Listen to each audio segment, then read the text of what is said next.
see Dr. Froitzheim pop in very soon. So good evening, everybody. Welcome to Russia's Invasion of Ukraine, a panel discussion by Model United Nations at VCU in collaboration with the Political Science Department. My name is Claire Darcy, and I am a junior political science and environmental studies double major, as well as one of your co-moderators for tonight's event. And I am also the president of Model United Nations at VCU, which is a student organization dedicated to the research and debate of global issues. Through simulations of the United Nations, our organization aims to teach diplomacy and fosters creative problem solving and collaborative skills. Eric? Hi, my name is Eric Murray. I'm also an officer from Model UN. I'm a sophomore in political science and history, and the other co-moderator for the discussion. The discussion will be focused mostly on the diverse effects of the war in Ukraine, whether abroad or domestic, using the specific focuses of our professors to try and give the most comprehensive discussion of the issue as we can, followed by Q&A from a selected group of questions from our members. Each speaker will have about 5 minutes to speak. So with that being said, we'll go ahead and begin this evening with an introduction of our panelists in turn, followed by their opening remarks. So our first speaker this evening will be Dr. Twigg. Judy Twigg teaches courses at VCU on the politics of global health, international political economy, and senior seminar. Her work focuses on issues of health, human capital, and health systems reform in Eurasia. She works closely with the World Bank, other multilateral development banks, several think tanks in Washington, and US government agencies. Dr. Twigg, you have 5 minutes for your opening remarks, whenever you're ready. Thanks very much, Claire and Eric. Thanks to Model UN at VCU for initiating and so expertly hosting and moderating this event. So my job is a hard one. I am supposed to condense the entire background and current status of this conflict in 5 minutes. So here we go. Claire, I think you have a map that we can put up to illustrate where we are geographically. So rather than going back all the way to when the earth cooled, I'm going to start in 1991, when the Soviet Union disintegrated into 15 different countries. Russia and Ukraine are the two largest of those countries. Russia has continued to have imperial claims on all of those post-Soviet countries over the last 3 decades. In 2014, the people of Ukraine held a revolution in which they rejected leadership that leaned toward Russia and instead voted to become integrated into European institutions. Russia responded later in 2014 by illegally annexing the Crimean Peninsula, which you can see on the map here, and supporting paramilitary groups that occupied parts of eastern Ukraine. That conflict remained largely frozen until February 24th of this year, when Russia launched a full-scale invasion of Ukraine. Once that war started, pretty much everyone expected Russia to win quickly and to occupy much or most of Ukraine, including its capital, Kiev. So the purple and the blue on the map show just how far Russian forces advanced in the early weeks of the war. But Ukrainians surprised everyone, except maybe Ukrainians, by launching an impressive, sustained counteroffensive backed by huge amounts of American and European money and equipment that's pushed Russia far back from its initial gains. So in the map, you can see in blue how much territory Ukraine has regained. It's more than half of what Russia took in the early stages of the war. The casualties have been high on both sides, including civilian casualties and human rights violations in Ukraine. It's hard to get an exact number, but it's tens of thousands of casualties on both sides. So why did Russia do this? That is still a great and not answered question. It's pretty clear that they were trying to exploit a moment of perceived weakness following the chaotic withdrawal of the United States from Afghanistan. Russian President Vladimir Putin has told Russians that his purpose was to liberate Ukraine from the Nazis who were supposedly in charge of the Ukrainian government. That is a lie. Putin has also made it clear that historically he sees Ukraine as part of Russia. And I don't think this is a lie. I think he actually believes this. While Putin was in COVID isolation in the summer of 2021, he wrote an essay called On the Historical Unity of Russians and Ukrainians. 7,000 words. making the case that Ukraine does not and should not exist independently of Russia. Of course, Ukrainians feel quite differently than that, and they feel that even more strongly since the invasion happened. And of course, there's the argument that the United States and Europe brought all this on ourselves by expanding NATO over the last couple of decades, and that Russia was just reacting to the threat that Ukraine would join NATO. But I'll just observe, and I'm sure we'll talk about this more later, that Russia should not have the right to tell any other country what defensive alliance it can or cannot join. So the latest news this month has been that Russia announced its withdrawal from Kherson, which is a city that you can see in sort of the south central part of the map. Russia has launched new attacks in the east as it's withdrawn from Kherson, and it's still periodically launching missiles at Kiev and other cities. In fact, 90 missiles were launched by Russia just today, primarily targeted at Ukraine's energy infrastructure, but also hitting a variety of civilian targets, hospitals, schools. This is in part a sign of Russia's desperation. On the ground, Russia is throwing new conscripts into battle with poor equipment, limited training. The war is not going well for Russia. Ukrainian President Volodymyr Zelensky yesterday called the liberation of Kherson the beginning of the end of the war. And that's probably really optimistic. But Zelensky visited Kherson yesterday, just a few miles from the fighting. So while Zelensky is out leading his country, Putin is still hiding in his bunker. Putin canceled his big annual hours-long press conference that was supposed to be this week. That's the first time he's done that, not had that press conference in a decade. President Biden and Chinese President Xi Jinping just issued a joint statement that called the use of nuclear weapons in Ukraine totally unacceptable. The G20 just condemned Russian aggression, so momentum is still on Ukraine's side. There are still lots of questions on the table about whether there should be some kind of negotiated settlement sooner rather than later, just to end the fighting, especially given the war's impact on the European economy, on the global economy, on the global food situation, the risk of escalation to nuclear weapons use, the overall degree to which the political environment and public opinion in the United States and in Europe will continue to support spending lots and lots of money to support Ukrainian defense. Overwhelmingly, Ukraine and Ukrainians want to press on. They want to reclaim all of their occupied territory. They feel like they've earned the right to do that. And any settlement that leaves Russia with more Ukrainian land will just encourage Russia to do this all again in a few years. So a lot to discuss. I'll stop right there and turn it back to Claire. Thank you. All right, thank you, Dr. Twigg. Eric, if you'd like to introduce our next speaker. Of course. So our second speaker is going to be Dr. Chris Burdett, who teaches courses in political theory, European security, politics of the EU, and European government and politics. Dr. Burdett's research interests involve post-war Cold War security in Europe, particularly security and defensive cooperation in the European Union. He also serves as the faculty advisor of Model UN at VCU. Thank you, Dr. Burdett. I think the last thing you mentioned is probably the thing I'm proudest of at this precise moment. You both are doing wonderfully. Thank you, everyone, for joining us this evening.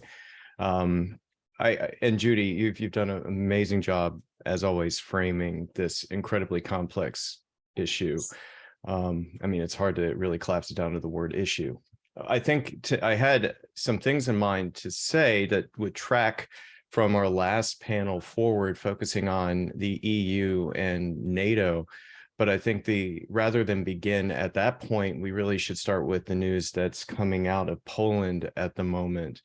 Unconfirmed reports of a few fatalities related to a Russian missile landing in a Polish village about 40 kilometers from the border of Ukraine.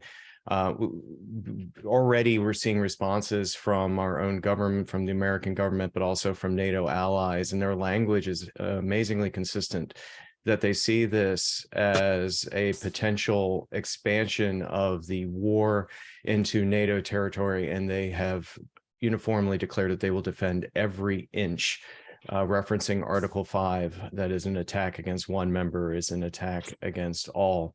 So against the backdrop of Judy's comments about Zelensky declaring that the war was nearing its end, and then also taking stock of these changes in Putin's own behavior, we were left to wonder what this could possibly mean. The reports, again, are unconfirmed in that we don't know exactly whether this could be reasonably declared an accident or whether it's intentional. Putin has made a number of comments hostile to Poland because Poland has been allowing transport of weaponry into Ukraine through its own territory. And recently, restocking, I believe, a tank convoy went through along with other supplies. And Putin said that he would consider this an offense, and that Poland would pay a price. Now, the reports, being what they are, indicate that this could be simply an errant missile, but again, being so far into Polish territory, it's difficult to see this as that at this time. So right now, the language is firm but cautious. This takes us to how we understand NATO at this moment. When we think back to Russia's posturing vis-a-vis NATO, I'm reminded of Putin's address to the Munich Security Conference in 2007, when he really drew a line in the sand, articulating a number of things that are relevant to the current war. His position against unipolarity, seeing the United States and its leadership of the global system as inherently corrupt. And he also questioned the way that the U.S. and U.S.-led institutions were encroaching upon Russian interests. And from there, we see Russia's attitude toward NATO becoming increasingly assertive and aggressive. And this put NATO in a position to revisit its policies. So what we see now is really an improvisation of NATO, a change in NATO from what it was after the end of the Cold War. And really, since the invasion of Crimea, having to grapple with Russia as not just a sort of abstract threat, but a very real threat. So some of the changes we've seen in recent months are pretty amazing when we think about we think about the norms of European diplomacy and European policy. I'm drawn especially to Finland and Sweden's application for membership. This in itself marks a really significant departure from their own domestic foreign policies, but we also have no other way to interpret this as a reaction to the threat coming from Russia. We see Germany reorienting its own military policies, beginning to send its troops to bolster the eastern flank, but we also can put Germany's actions in the Far East even as a reflection of its efforts to signal to Russia that Germany's was going to be much more assertive. France doing its best to reinforce the eastern flank as well. But then we also know that NATO has begun to look more carefully at its own policy making. It's released after the Madrid summit in June, a 360-degree approach, which, while thinking generally about threats in Europe, can't be interpreted any other way than its efforts to grapple with Russia and the threats that Russia poses, especially through its use of the threat of the use of chemical, biological, radiological, and nuclear weapons. Thankfully, we have time for questions. I've only touched the tip of the iceberg, so hopefully we can come back to some of these issues. Thank you, my panelists, for allowing me just a few extra minutes there. Thank you, Dr. Burdett. Next, we have Dr. Froitzheim. John Froitzheim teaches courses on comparative politics and international relations, including international law, democratic and authoritarian rule, the politics of developing nations, and senior seminar, but is also taught on political economy, African politics, and global environmental governance. He has received PhD, LLM, and JD degrees, and has worked as a contractor for the World Bank, USAID, and both private and public international development organizations on issues related to human rights, rule of law, and the promotion of civil society. Whenever you're ready, Dr. Froitzheim, for your opening remarks. Thank you very much. And thank you to both Judy Twigg and Chris Burdett for your introductions and your discussions. The goal of my contribution here is basically to highlight some of the relevance of international law to the current conflict in Ukraine.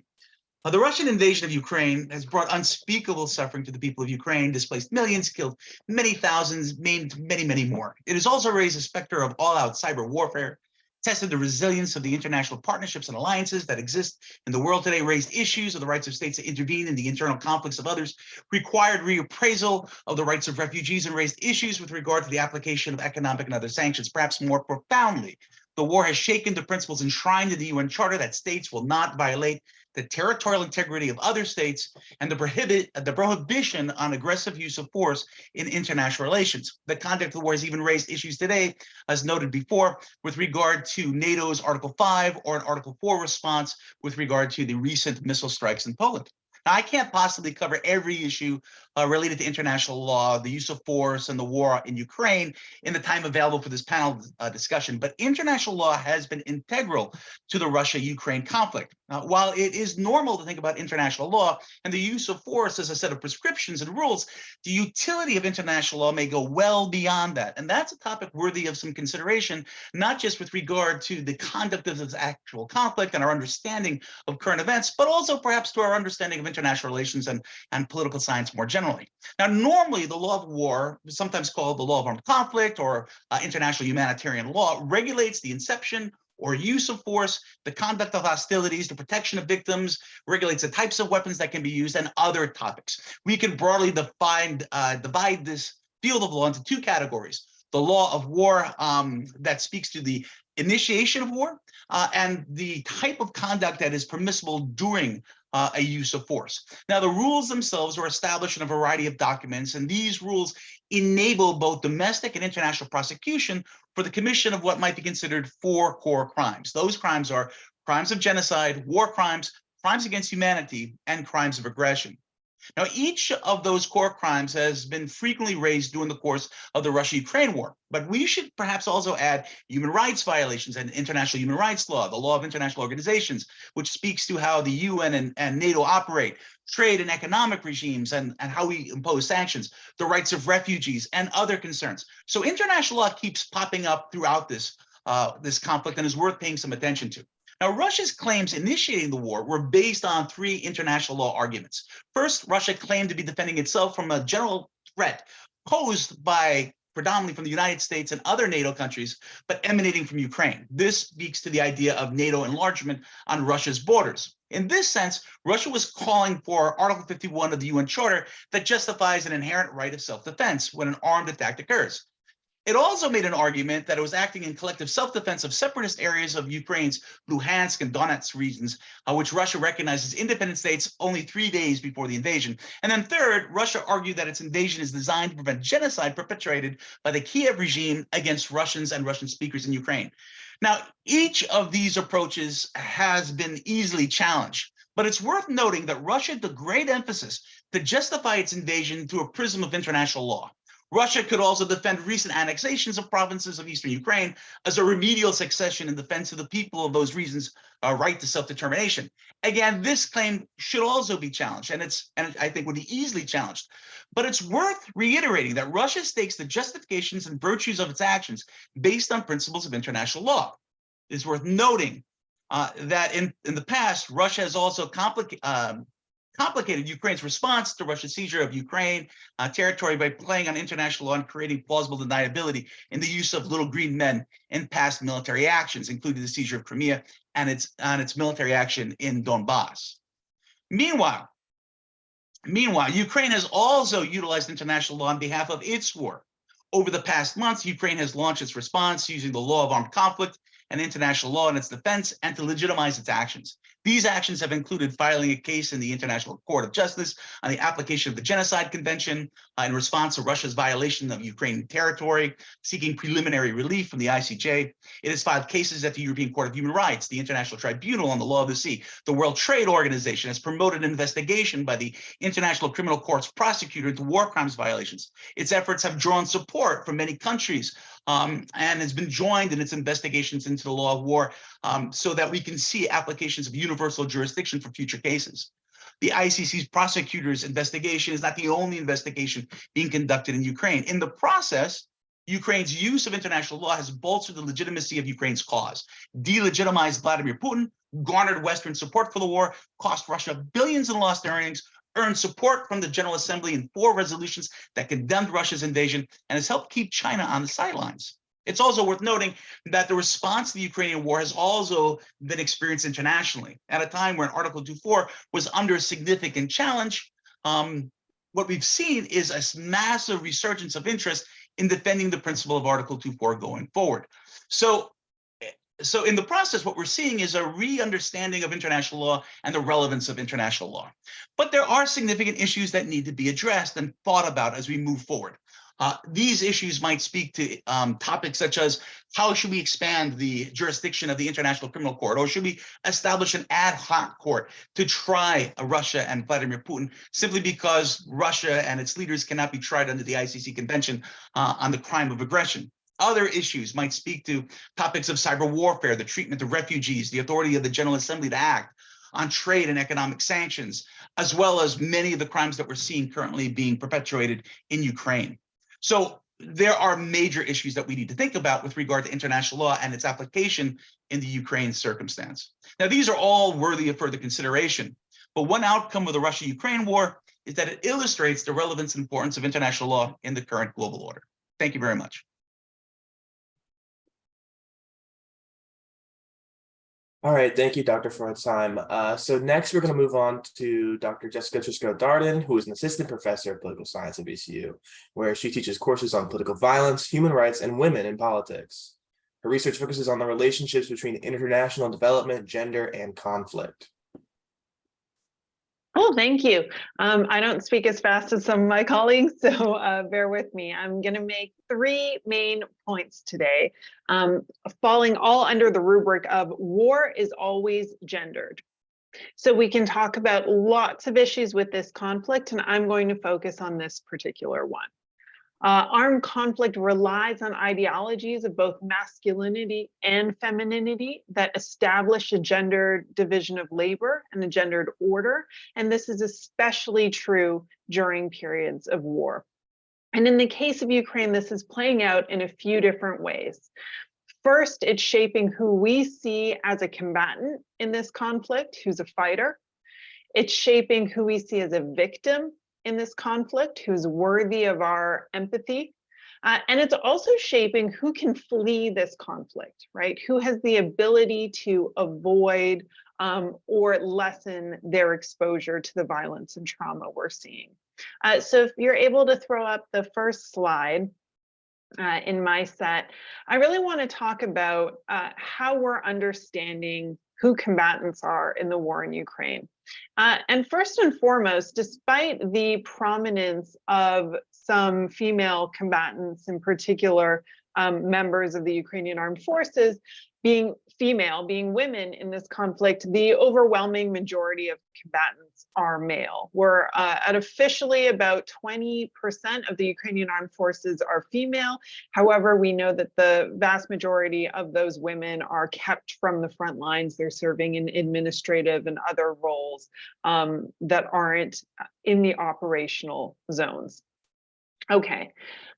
However, even though we have a minority of women taking on roles officially as combatants defined by international humanitarian law, we know that civilian women are taking on quasi-combatant roles as well. And so we saw this in the very early days of the invasion, where women, for example, were preparing Molotov cocktails, which are considered incendiary weapons under international law. And the production of such weapons would render one an official combatant. But we've also seen women outside of the bounds of military age, grandmas, elderly women bearing arms in this conflict as well, patrolling their neighborhoods, protecting their own homes. And so there's an ambiguity at play in Ukraine about who is and who is not a combatant based on their gender. If we flip to the second slide, there's been a lot of debate too about who the real victims of this conflict are. And so despite a kind of surge in media coverage about sexual violence against Ukrainian women, which positions women as the primary victims of this conflict, we know that men are being disproportionately affected by war-related violence. And that's for a few reasons. First, we have more men as combatants, and so they're subject to a greater degree to direct violence, direct risk of harm in military operations. We also know that Russian forces are operating with the presumption that all men are eligible combatants. And we've seen that in human rights violations and potential war crimes in places such as Bucha, where men were extrajudicially executed. We also know that men are being disproportionately affected by indirect violence because we see men becoming civilian casualties at a higher rate than women as well. And this is for a really important reason. The Ukrainian government has prevented individuals who are male from leaving the country. And so this gets to my third and final point, is that gendered ideologies are really shaping who can flee from this conflict. And so if you'll turn to the third slide, we know that the vast majority of Ukrainian refugees at this point are women and children. The elderly are also very strongly represented. And this is really important for two reasons. First, it's a direct outcome of Ukrainian government policy, but it also places the burden of care on women and reshapes women's role in society and reinforces that focus on women primarily as caregivers and not as active participants in this conflict. So I hope we'll have some opportunity to discuss these issues more. Thank you.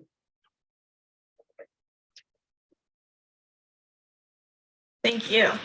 All right, next we have Professor Saladino, whose focus is on international theory, organizations, and security.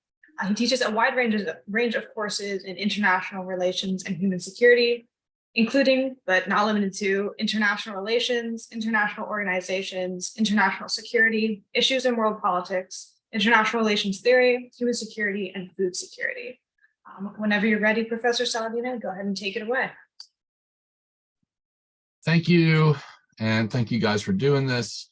I'm not going to give a full overview of international relations and international relations theory. It's kind of been what I've assigned here, but I do want to break some of those important kind of foundational concepts down into the conflict, and maybe talk about global security and regional security, and then let's get back to questions. Broadly conceived, international relations changed really significantly in 1991 when the Cold War effectively ended, right? A bipolar global balance of power that had shape-shifted a bit from the 40s to the 90s, but had been really those two huge umbrellas of power, the United States and the Soviet Union crashing into each other, kind of ended, and it ended rather abruptly. Those of us who study it argue how abrupt it was, but it didn't end with the bang that most people seem to suggest it would. In the aftermath of that, you had a period of what was perceived to be a shift from what theoretically people who call themselves realists saw as a world of, nothing but power balancing to maybe a more cooperative world, a world where institutions, where international law, where rules and norms might make states cooperate, not just for their own individual gain, but for mutual gain that would be longer lasting.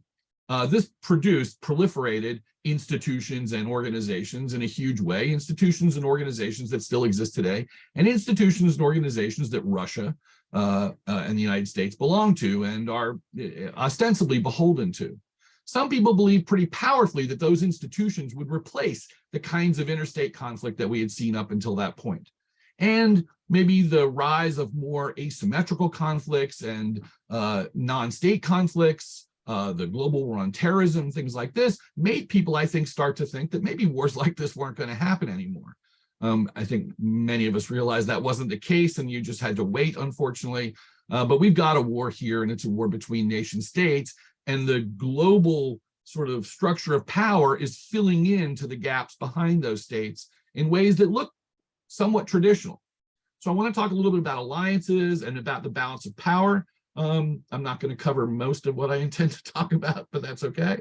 I want to talk first about the alliance structure of this particular war, because when we look at wars historically, we see two sides fighting each other with support and allies on both sides, and they sometimes look very predictable, and sometimes there are some wild cards, but typically states either stay out of it as much as they can and declare themselves neutral, or they support a side or the other. When we see great power conflict, and this is not the United States versus Ukraine or the United States versus Russia, this is Russia against Ukraine, but the United States is providing significant arms in support to Ukraine, as are many other Western powers. And so when we see something like this, we tend to see a balanced alliance. And what's interesting about this to me from the alliance perspective is Russia's lack of alliance. Russia is really in a tough position in the sense that while their strongest allies are powerful in a sense, China, for example, there's also a problem that those allies are part of a more globalized world and rely on that globalized world to do their own thing, to be successful in the world. China can't abandon its relationships with the rest of the world, and especially the West and the consumer nations of the world, to fully support Russia. And I think we saw that very powerfully this weekend, or I guess today, in the summit where President Biden and President Xi met. Another sort of interesting ally on the Russian side is India. And India is a pretty important ally in this sense, because India is not Russia's strong ally, but India is the world's largest democracy. India does speak in very democratic terms, although their practice may not be as good as their palate. But nevertheless, India is also in a bit of a stuck place, because while India doesn't want to upset its relationship with Russia, a few things are a problem there. India's got a very strong relationship with the United States as well, and with the consumer nations of the world. The WTO just this week issued a statement on what future globalization will look like. Globalization hasn't gone away, but it's going to change. And it says that South Asia is ground zero for globalization. And India is keenly aware of that. And to participate in that, they need to have relationships. More importantly, though, India doesn't like China very much. And China is in a tight bind with Russia. But now India is in a tight bind with Russia. And so, I think when we look at just the fundamental alliance structures of this, it looks not good for Russia going forward in terms of where their international support will be. And I think that's probably keenly obvious in Moscow, and probably part of the reason that they need to make decisions going forward that speed up some of their progresses or perhaps step back. I have like 17 more pages of stuff about this that would make it all make sense, but I'm going to go ahead and take my 1-minute warning seriously. Peace out. All right, thank you, Professor. Our final panelist is Dr. Bill Newman, but he has not arrived yet. So while we wait on him, we can go ahead and move on into our question and answer portion of the event. So as Eric previously mentioned, the questions presented this evening have all been submitted by members of Model United Nations at VCU. We received a lot more than we may have time for, unfortunately, but we're very excited about all the curiosity.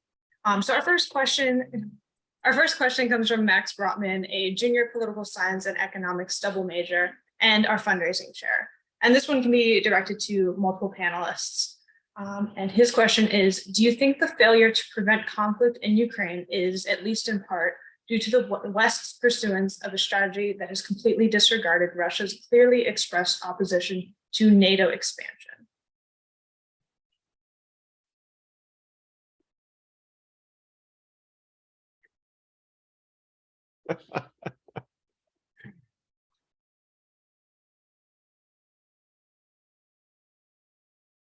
Who wants it? Don't be shy. You got it. Somebody jump Okay, in there. I'll say 3 sentences. Putin is like a walking, living, breathing grievance, right? He derives a huge amount of political capital from his having created a narrative of being encircled by enemies, encircled by Western powers. This narrative actually goes really far back into Russian history, but Putin has picked up on it quite a bit. And so I think we're in a situation now where many in the West have bought into that Putin line of argument.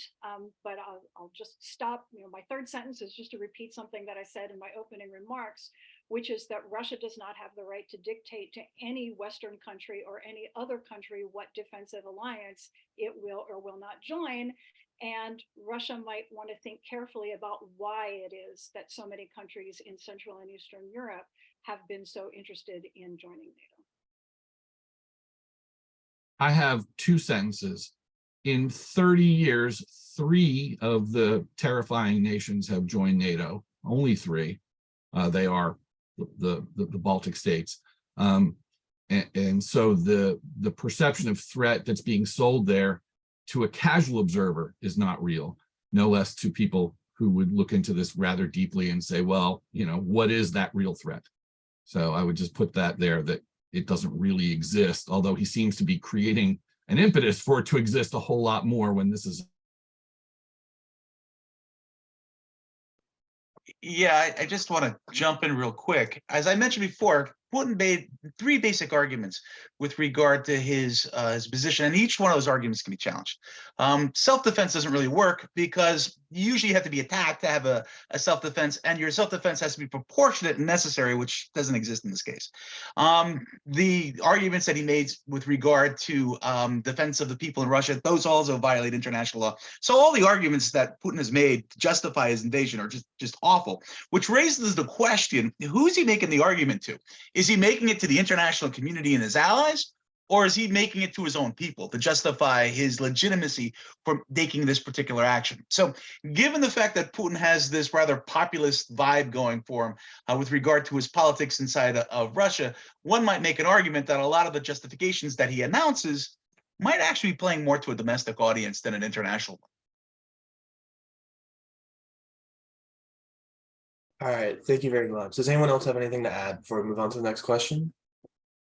So, if I might, just briefly, I guess I circle back to Judy's initial point that while we from the outside can assess the legitimacy of these arguments with some degree of detachment, one might hope, what really matters is what Putin is thinking. So if he's not approaching this from our perspective rationally, then it doesn't really matter. But we also need to think about it as a shifting perspective where the expansion of NATO brings the NATO's borders closer and closer to Russia, and the possible deployment of assets as part of just stationing assets on the border. And again, because of his actions, that's actually coming about, whereas previously there was some missiles defense systems in Poland, but we weren't really, NATO wasn't really pushing troops to the border to the extent that they are now. The other thought, though, that runs through our minds is the way that this could potentially impact a sense of encirclement more generally, thinking about perhaps China's Belt and Road Initiative, which actually cuts into Europe through Ukraine. And in an odd way, perhaps this is Putin's efforts to signal to China that China can't just simply access Europe without having to, if he has his way, go through Russia.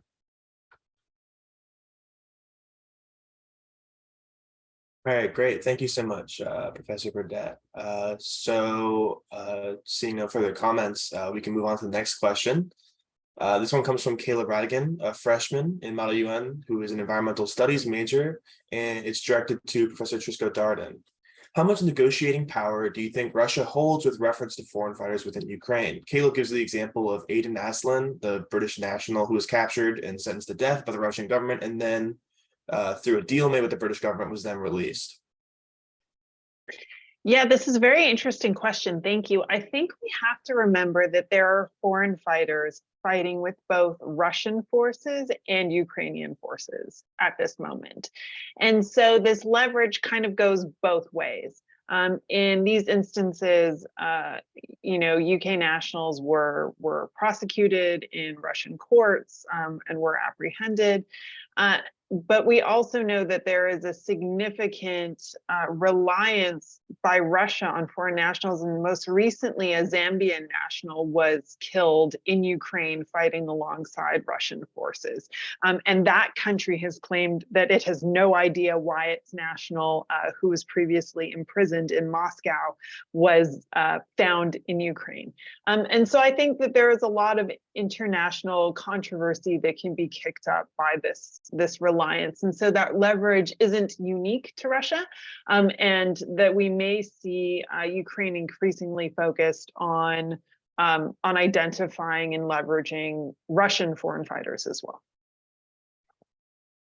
Thank you so much. Just as a quick follow-up question, where do you think, I guess, the legality of these foreign fighters falls in, and like how should they be treated, whether that as combatants for each country or as like a mercenary? Because there's a lot of complicated legal issues that come up when it's like an American soldier who's fighting in Ukraine on the side of the Ukrainians, but has no actual affiliation with the American government. I'd like to hear your thoughts on it. So that's actually determined by the legal statutes governing military service in each country. So for instance, Israel allows foreign nationals to fight in the Israeli Defense Forces. That's perfectly acceptable. Whether or not they're allowed to participate is governed by their home country. So the United States has a waiver that permits US nationals to serve in the Israeli Defense Forces. Similarly, Ukraine's legal statutes allow foreign participation. Just like in the United States, immigrants can join the US Armed Forces as a pathway to citizenship. The same is true in Ukraine as well. And they've also had, over the past several years, a history of kind of quasi-official foreign participation as well. So in both of these contexts, it's not something that is prohibited. Where it gets dicey is that if the countries of national origin of those fighters have an issue with the practice. And so we've seen a lot of concern about when these individuals leave Ukraine, fighting either for the Russian forces or the Ukrainian forces, and attempt to return to their home countries, how those home countries will treat them. And in some instances, there are concerns that they may be treated as foreign terrorist fighters, as was the case for individuals who fought in the civil war in Syria.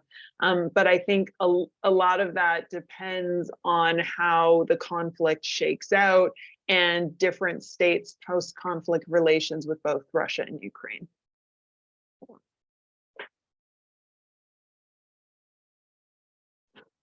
All right, before we move on with our next question, I do want to extend a welcome to Dr. Bill Newman, our final panelist.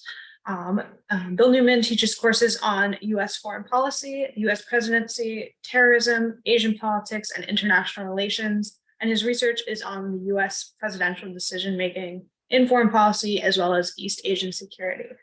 Dr. Newman, would you like to provide a 5-minute opening remark?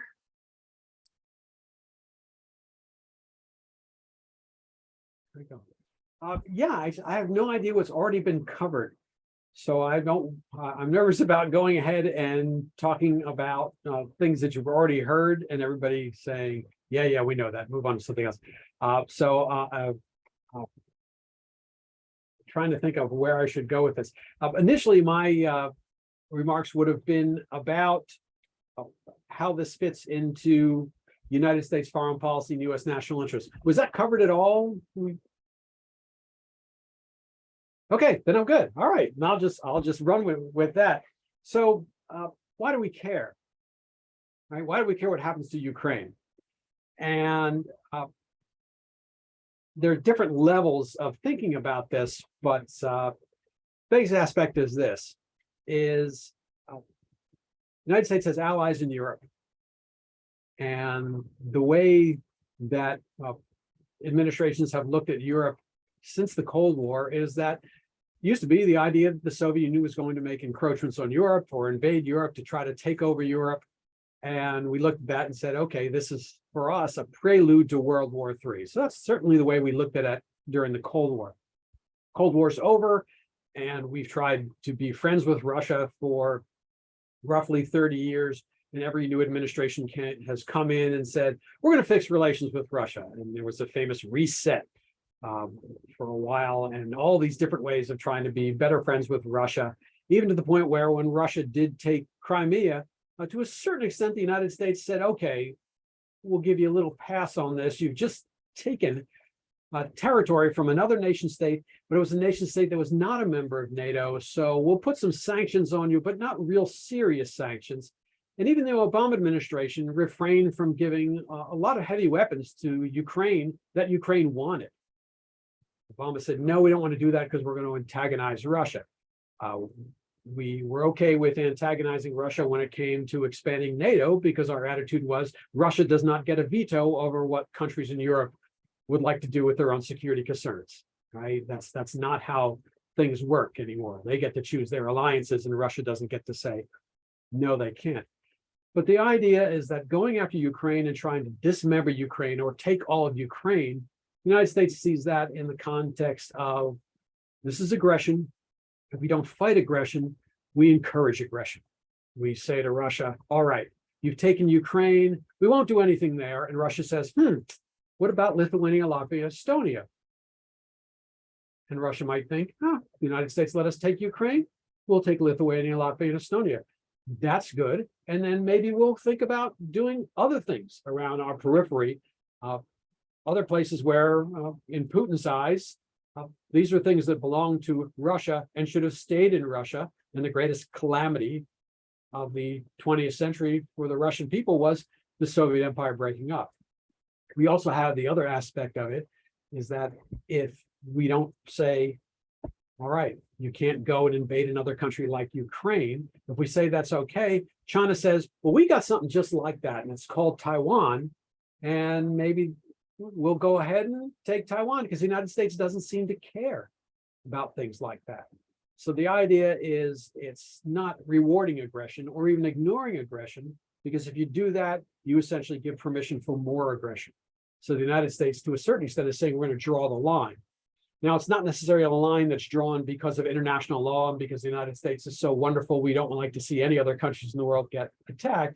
It's that the loss of those countries to Russia or China weakens U.S. national security, because those are countries in the world who explicitly have stated, and explicitly stated it the week before Russia invaded Ukraine, that the international system created by the United States, that's done. And we're moving on to another one. And to signify that, Russia invaded Ukraine and said, here are the new rules, right? This is an internal issue, essentially. We're going to take care of it. And the United States has no business dealing with that. And China says the same thing about Taiwan, and the United States saying, no, the old rules created after World War II are not quite dead yet. And Ukrainian politicians and a lot of American politicians and a lot of international relations scholars say this explicitly. This is a battle for the way the international system is going to work over the next few decades. This is the first battle in a longer conflict related to that. So for selfish reasons and for also reasons of the rules-based international order, that's why the United States thinks that this is important. We have 20 seconds to spare. Thank you. So going back to our Q&A portion of the event, this next question is kind of a recall to something that Dr. Burdett mentioned in his opening remarks, but it felt extra relevant following the recent news of the reported missile strike in Poland today and the speculations of the origins of this weapon. And additionally, we've seen that Moldova has been reporting and experiencing power outages as a result of recent missile strikes. So this question comes from Lawrence Moreno. He is our secretary of Model UN and a senior exercise science major. And this question can be directed to both Dr. Froitzheim and Dr. Burdett. Lawrence wants to know, how does this war affect the neighboring countries surrounding Ukraine and Russia, such as Poland, Belarus, etc.? Well, it's certainly, I think we have the obvious implications of right now, Poland is in a bit of a crisis mode as they try to rally the allies around a Polish policy or Polish response, whatever that may be.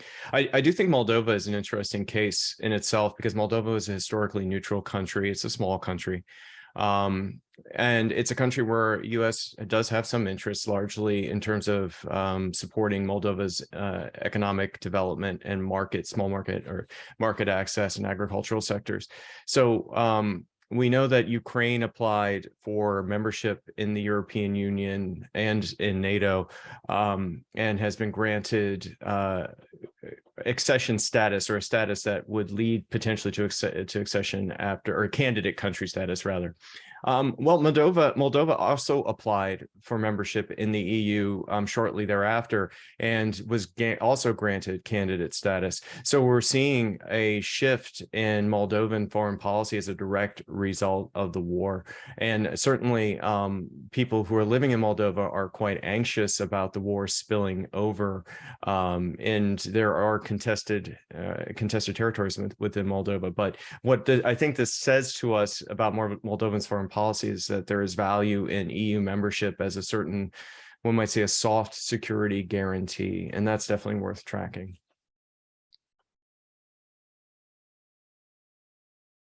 I'd like to add to Chris's comments with regard to the recent strikes. There's a question here, I think, about the intention behind the strikes. The last I heard, that the strikes in Poland had actually landed in a place where they were drying grain. So and this was part of an attack against western parts of Ukraine. So there's a real question, I think, with regard to this, the events of today, in terms of how we interpret these missile strikes. Were these intentional attacks? Were these situations where the missiles flew off course? And that raises all sorts of issues in terms of what can be expected. Certainly in Poland, there's going to be a high level of stress about this attack. I think almost everybody heard about the attack on Poland, and everyone is thinking Article 5, the war is escalating. And I think that's worth considering. But there's also Article 4 of the NATO agreement, which basically calls on the countries to consult. And I think there's a question in terms of the nature of this attack going forward. With regard to Moldova, I agree with what Chris was saying just before, with regard to EU membership being a form of soft security. With regard to Belarus, however, things are a little bit more complicated, because Russian forces, as I recall, Judy, you may correct me if I'm wrong, attacked Ukraine through Belarus, and which would make Belarus in some ways an accomplice to Russia's actions and crimes, if you would, against Ukraine, making them also culpable for what has actually happened in Ukraine. So Belarus's position by being involved in this conflict in the way it has, I think basically causes a variety of different problems for Belarus going forward in terms of its complicity in what many people around the world will probably see as an international crime of aggression.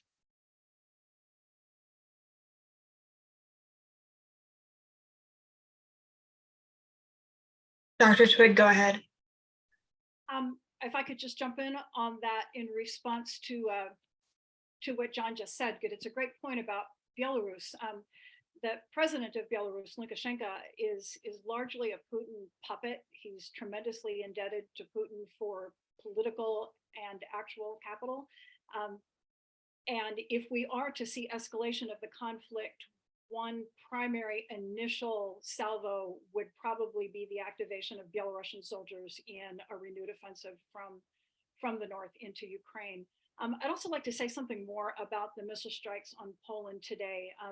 I had just a little bit of opportunity to watch a couple of different news outlets on television and follow on Twitter before this panel started. And I've actually been impressed by the level-headedness with which everyone seems to be responding to this. There is not this, except for CNN, which led with, Article 5, NATO, World War III. Everyone else seems to have well, I didn't look at Fox and some of the other places that might be responding badly, but the government officials seem to be responding with a very careful, measured intent to investigate first and draw conclusions later. It seems so unlikely that this was a deliberate Russian attack. It is far more likely that this was just a bad aim Russian missile. Russia is having a terrible time with keeping this war equipped. They are certainly near the bottom of their stockpiles of precision munitions, and they're running back into use of the old stuff now because it's all they got left. So it's not a surprise that we're seeing missiles off target we'll probably see more of that going forward. And I also see in the chat that Chris Saladino just messaged to me that Fox News is live at Mar-a-Lago, and that was one of the first things that crossed my mind, is that as the former President Trump is intending to announce his re-election bid tonight, he is probably furious that this missile strike that landed in Poland is drawing attention away from his big event. Judy, if Claire, Eric, if I could ask or respond to something Judy said. Well, not to just, I mean, we don't know yet whether this was an errant missile, but if you think about a deliberate strike that would be below the threshold of provoking a large-scale response, but something that might signal Russia's intent and perhaps provide Russia with a little bit of leverage, as in allow me the opportunity to back out before this spins out of control. Do you think that this could also be fueling this incident, that it may not have been an accidental missile strike, but if you had to choose to strike to test resolve, this could be it? What are your thoughts on that? That's a great question, Chris, and I do agree with the fundamental premise behind the question, which is that Russia is increasingly backed into a corner. Having just voluntarily withdrawn from Kherson, we, meaning Ukraine and everybody else, assumed that they would set up defensive positions on the other side of the Dnipro River, and they didn't do that. They just ran away, leaving behind a whole lot of some pretty high value equipment as they left much more chaotically than I think anyone expected. So I agree with the premise of the question that this may be a moment where Putin is going to more and more probe to try to find face-saving pathways out. Frankly, I'm just not sure that they had the capacity to do that kind of precision strike, literally a couple hundred yards over the border into.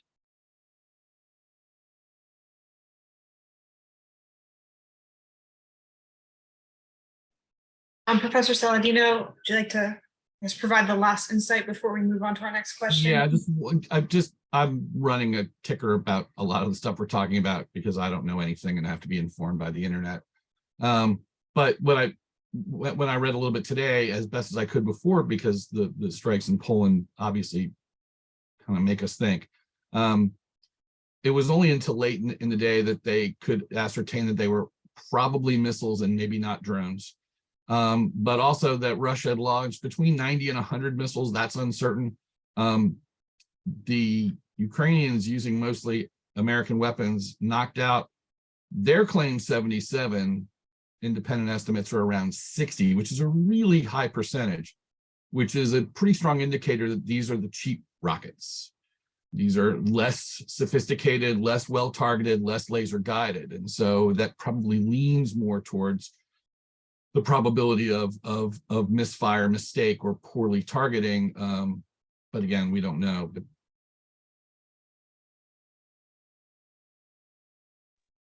All right, thank you. It's probably pretty clear the Poland issue is going to be a really complex part of this conflict that's literally developing in front of us, in front of our eyes, and has been unfolding like as we've been talking, and I'm sure we'll continue to do it in the oncoming days. We probably all hope it's some kind of unlucky problem. We won't have to think about it that much harder. Hopefully it's just someone having an accidental bad missile strike with bad missiles. But I'm moving on to our next question. It's actually a question from one of our own moderators, Claire. The question is directed to Professor Saladino. We know that wars often impact civilian infrastructure, and this conflict is no exception. In regard to sanctions and restrictions to trade, which implications has the war had for global supply chains issues and food security, particularly as it impacts the citizens of the warring nations? Well, it's a good thing you're not asking a lot in one question. So, but I've had time to think about it, and it's something that I've thought quite a bit about. Let me work backwards.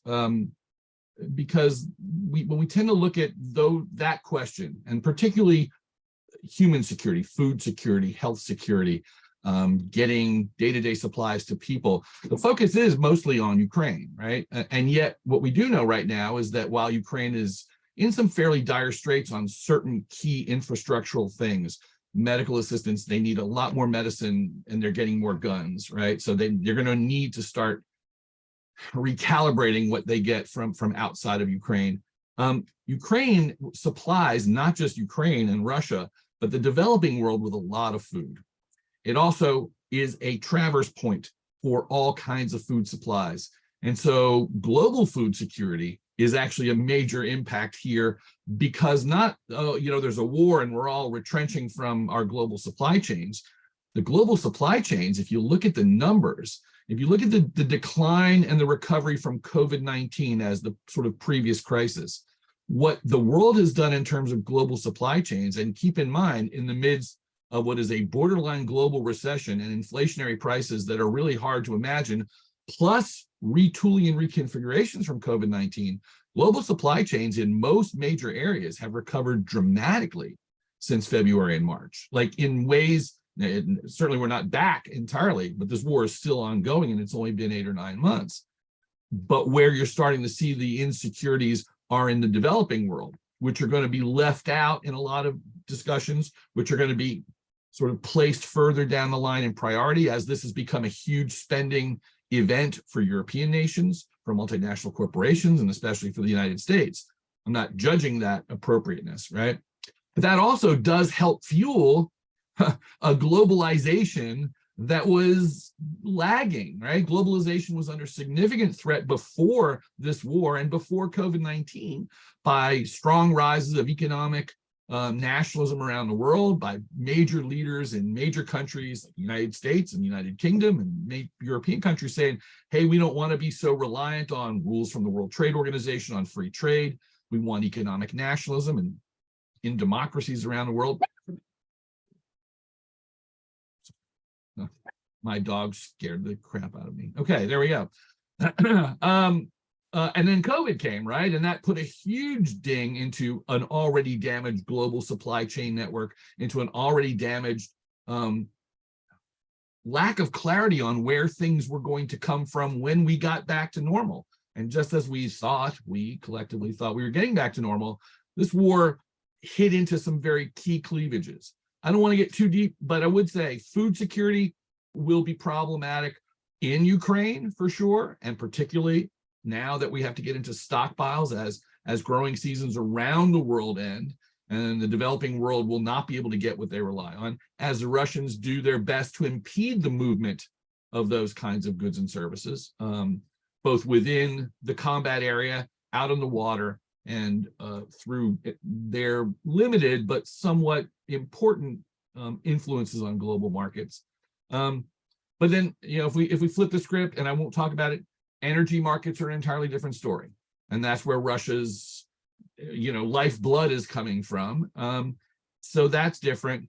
As far as manufactured goods and global markets broadly conceived, I go back to what I just said, which is the impact has been mixed. It's very weird. It's a strange economy we live in. Consumer demand in the middle of no R word, in the middle of some tough economic times and some outrageously high inflation is still incredibly strong, not only in the developed world, but in some of the developing areas. Maybe it hasn't caught up. So the impact maybe isn't clear yet. And I think that this winter, and I think that the impacts that the kind of weather that Ukraine will see in terms of heating oil, in terms of electricity, in terms of food and medical supplies, may change everything I just said in the next 4, 6, 8, 10 weeks. But right now, those are really the sort of areas where we're really seeing it the most. And while people in Ukraine are suffering, and they're suffering greatly, the developing world is taking a brutal hit on this, and it's not really much of something that we're discussing. Yeah, I would just add that it's important to remember that infrastructure in Ukraine was not in a great position when Russia invaded. So USAID and other aid agencies were operating in Donetsk and Luhansk, trying to rebuild water infrastructure that had been damaged, energy infrastructure that had been damaged. And so a lot of that is going to be, in addition to all of the arms transfers and military assistance that's happening from around the world, infrastructure redevelopment is going to be a very, very important mission in Ukraine for many years to come. If you look at satellite imagery, you can see the amount of infrastructure and buildings that have been damaged. And there's a really big question about where the resources for that is going to come from. And there's been this call for Russian reparations to assist with that. And I think that where the financial costs of the war are ultimately going to be born are going to shape a lot of the dynamics that Professor Saladino discussed as well. Thank you. I know Professor Saladino mentioned energy resources, which is a very good segue into our next question, which comes from our co-moderator, Eric. And this one can be directed to a couple different professors, Dr. Burdett, Dr. Newman, whoever else may have an answer. But it is as follows. So the apparent sabotage of the Nord Stream pipelines that transport gas from Russia to Germany has caused a lot of discontent within Europe, along with statements by American officials stating its usefulness in waning off dependence on Russian energy. So is there any substance to any rumors about self-sabotage by NATO forces to the Nord Stream? And then further with that, how will Russia's loss of the bargaining chip of energy dependency affect their international standing? There absolutely is something to be said about sabotage as part of the, I guess you could say, the portfolio of hybrid warfare techniques that Russia has started to rely upon. And this is something actually that NATO has become increasingly aware of in recent years and is trying to develop the technologies to better police the areas of vulnerability. And it's not just about energy. We also need to think about cables that run across under the North Sea and then also the North Atlantic that connect the United States and North America to Europe. And the prospect of sabotage has been on the minds of policymakers. So this is, I think, speeding up their own development of countermeasures, and then also prompting NATO to deploy assets in these vulnerable areas to try to monitor. Now, in terms of the way that this could impact energy costs, without a doubt, this is just another reminder of the vulnerability of countries on the fuels, but also the impact of prices on already vulnerable, the soft underbelly of the economy with, as Professor Saladino said, inflation.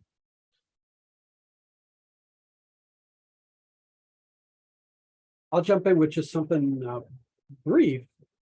And sort of widen the picture a little bit because I think it's relevant. Both Chris's were talking about globalization and a trend against globalization, and to a certain extent, this accelerates a little bit of the trend because people are looking and saying, "Well, we've got globalization, but globalization also makes us vulnerable." Right? As we start to trade with countries that have serious political disagreements with us, we become vulnerable to those countries. And I think about, you can think about energy, you can think about how the United States is dealing with China in terms of computer chips and things like that, and saying, we're not sure we want to be dependent on some of your high technology. And I think back to when the Cold War ended and the way countries were talking about this and the enthusiasm for globalization, the notion that it would make you vulnerable just wasn't there. And I remember the first Bush administration even talking about it and saying, look, $1 billion worth of potato chips is no different from $1 billion worth of computer chips.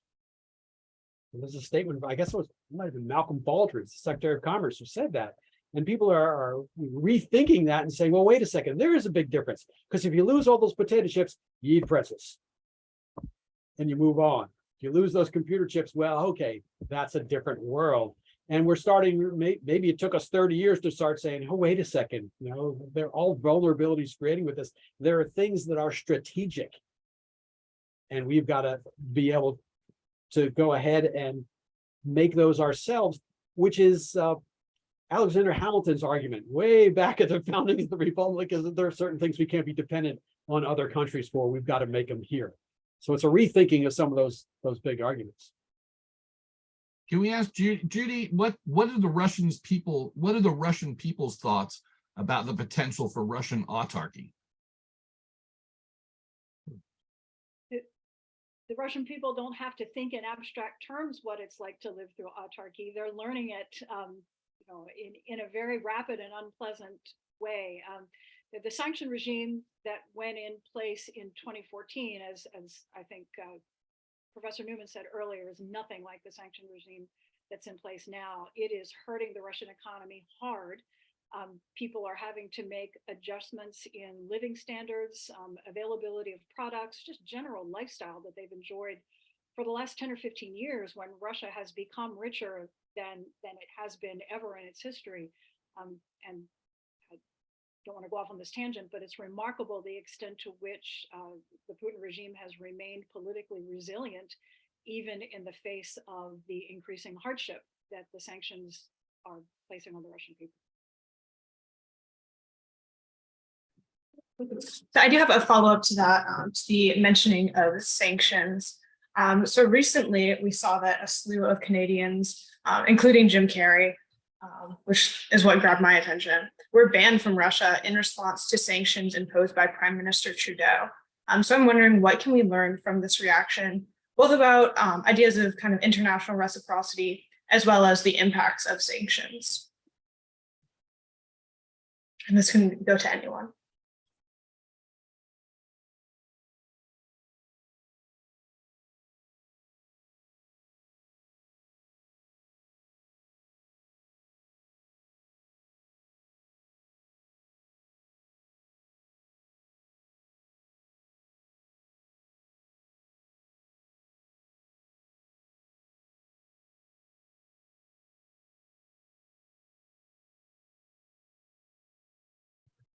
Okay, so actually, I probably don't know nearly as much about this as some of my panelists, so I'm going to take advantage of the opportunity to answer first as a result.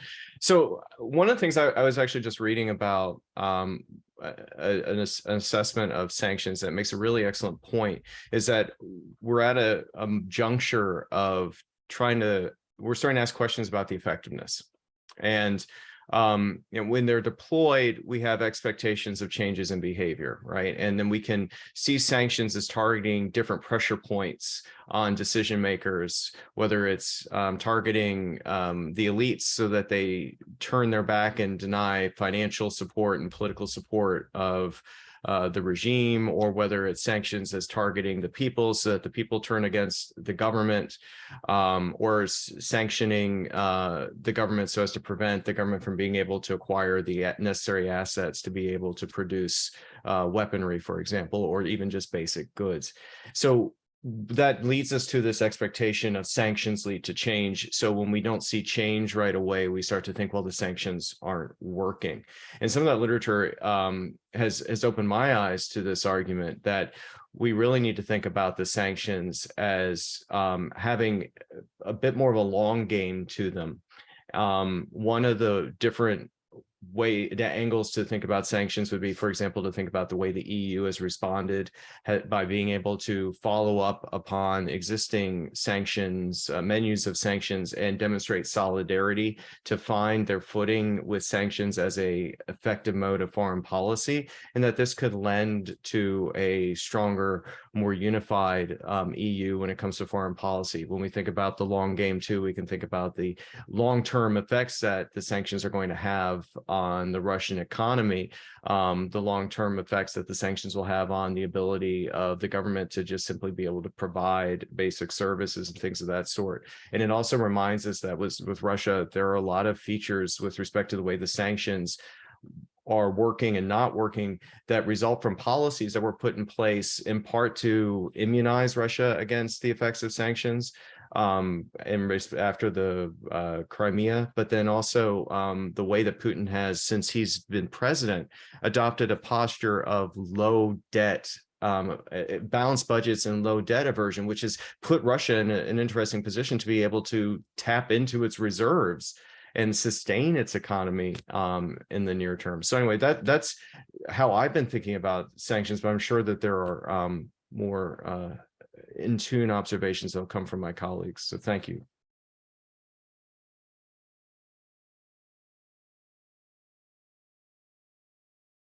I think too, because you brought up Jim Carrey, and that seems like a dumb response, but I think that Russia has very little that it can do in terms of a counter sanction. Beyond the energy sector, it's doing its darndest, and that's militarily on the ground right now in that part of the world. I don't think that like preventing Drake from performing concert dates in St. Petersburg is going to do much, although it may make some, because of the way, this is the first major war covered principally by Instagram, and I don't say that lightly, right? I watched Ukrainian anti-tank gunners Instagram live stream their entire assault on a Russian tank a month ago, and then I heard them on NPR today, where they've now become podcasters. It's a weird thing, but I don't know that Russia's got anything socioculturally, that they can say, all right, Jim Carrey doesn't get to come to Russia or whatever. Whereas the sanctions, maybe Canada's sanctions individually don't impact, but not just what Chris just said, which is important in terms of the long term, but I think it does provide a collectivization of costly signaling that eventually, as more and more states, either stop their lack of response to this or up their response to it.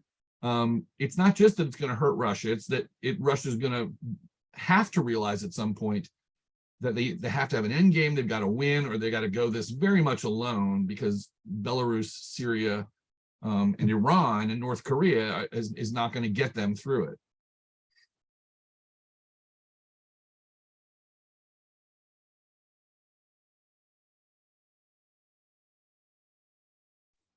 All right.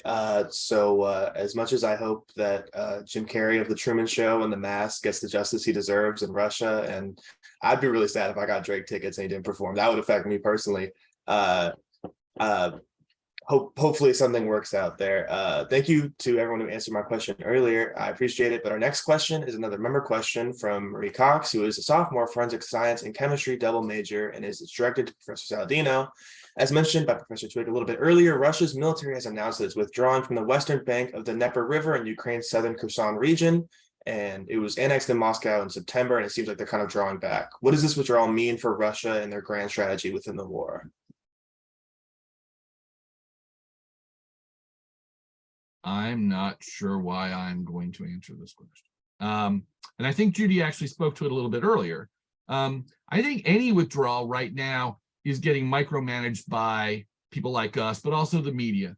And I don't know that what I had seen this week was that Russia didn't simply withdraw, but that they really took off, that they ended what had been an advance. I read some Ukrainian military analysis that said they expected this actually earlier, and that they believe that the Russians didn't get out quicker, that the Ukrainians were planning a way of perhaps really destroying those forces. And so I don't know when these things happen, how much they are tactical exclusively. Commanders on the ground say, this is not tenuous, we've got to move. If they're strategic, because we're going to back out and the next day we're going to launch 150 drone strikes. And to be fair, maybe my bigger comment is that tactically and strategically, this is a bad war for Russia so far. There have been multiple leadership changes in commanders of the different districts, in commanders of troops on the ground at the lowest level for not succeeding in their mission.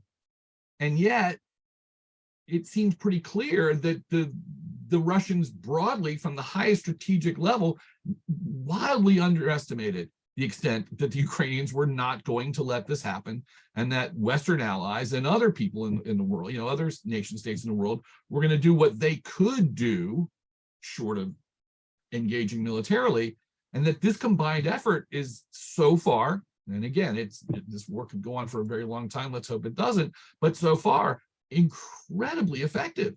And I'm not saying, oh, they're holding their own. I'm saying they're effectively defeating Russian military forces. What does that have to do with anything at the end of the day? Well, it means that Russia is going to have to reassess those tactics and strategy. And if they reassess them in some ways, it could be very bad for everybody. But the other one would be to maybe lose a little face or try to save face and reassess, what it is they want to come away with. Dr. Twigg, I'll let you respond, and then we're going to try to squeeze in one final question before the end.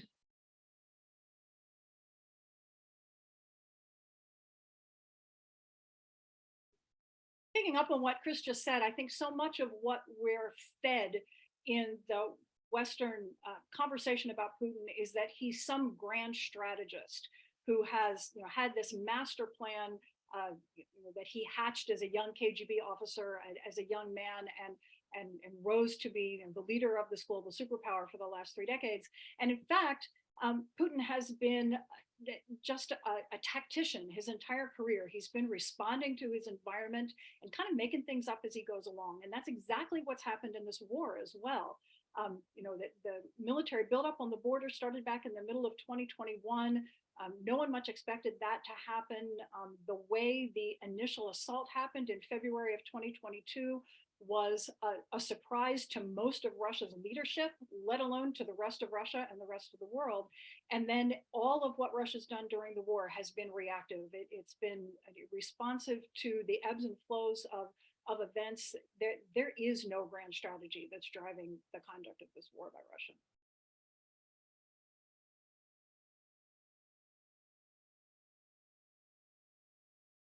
Dr. Froitzheim, go ahead.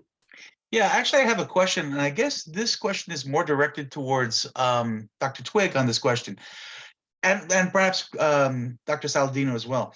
The Russian army seems to be in serious trouble going forward in terms of it's being rapidly depleted, its willingness to call in conscripts from the country to hold on.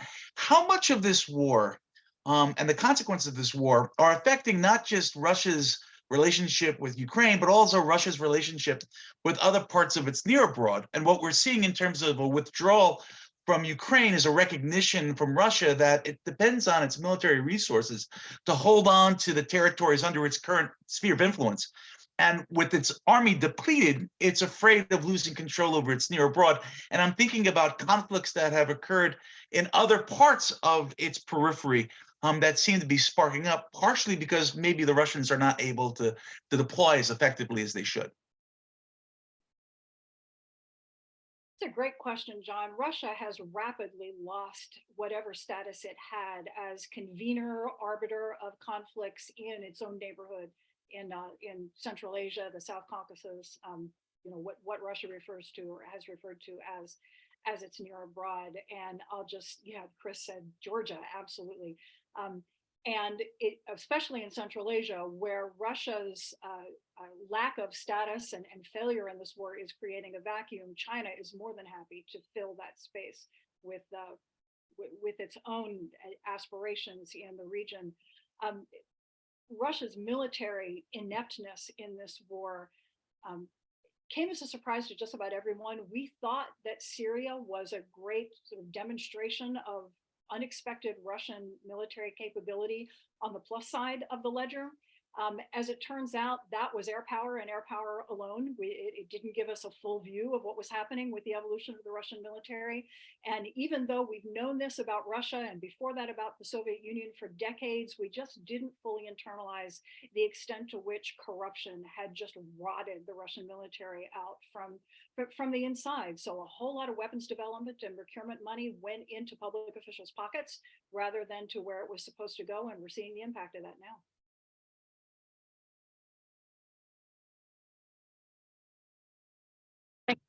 Thank you. So we are going to move into our final question of the evening. It comes from freshman mechanical engineering major Jack Rodolfi. I'm going to kind of change the way I was planning to frame this question. I'm going to do it as like a one-word response round robin from each of our panelists. And you'll we'll kind of pick up on what your choice of words are in just a moment. But the question is, has this conflict helped or hurt Russia overall? And I think I have an idea for what the consensus answer might be. But we can start with whoever would like and move along to each panelist. I'm going to go first because I don't want more attendees to drop off the call before I plug a course that we have coming in the political science curriculum in the spring of 2023. It's a course called Ukrainian Politics and Society, taught by one of our colleagues at the Kiev School of Economics and his team on the governance and public policy faculty there. It will be offered remotely from Kiev, live on Monday mornings from 9 to 11:40, and there are still a couple of slots left. So if anybody's interested in what we're talking about tonight, this is a chance to learn about what's going on from the people who are actually on the ground in the midst of the conflict, watching it happen from Kiev. My one word for the impact of this compact on Russia is devastating.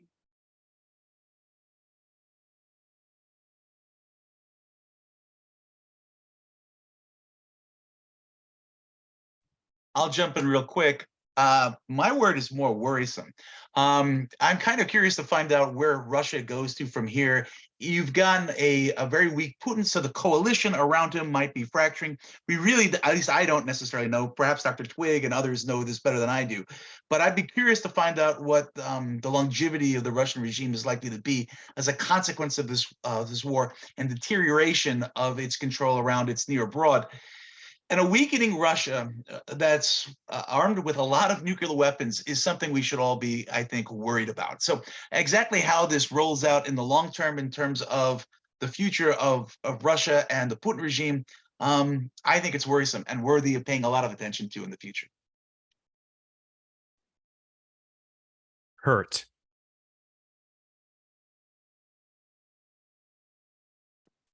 Clarifying, because I think a lot of Russian nationals have come to learn what type of state it is that they live in. Boneheaded narcissism. I'm gonna go for 2 words also. Suez Canal. This is like the British trying to retake the Suez Canal in 1956 and finding out they're no longer a world power. And one quick thing also, it was Michael Boskin about the chips, not Malcolm Baldrige. The initials right, but the wrong economic advisor.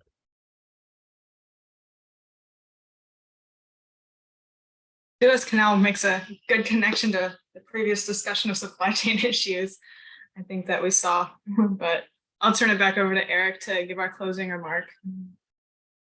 Yeah, great way to finish it off, everyone. I think that'll pretty much conclude our discussion for the evening. We want to thank everyone who tuned in, and obviously our panelists for doing a great job responding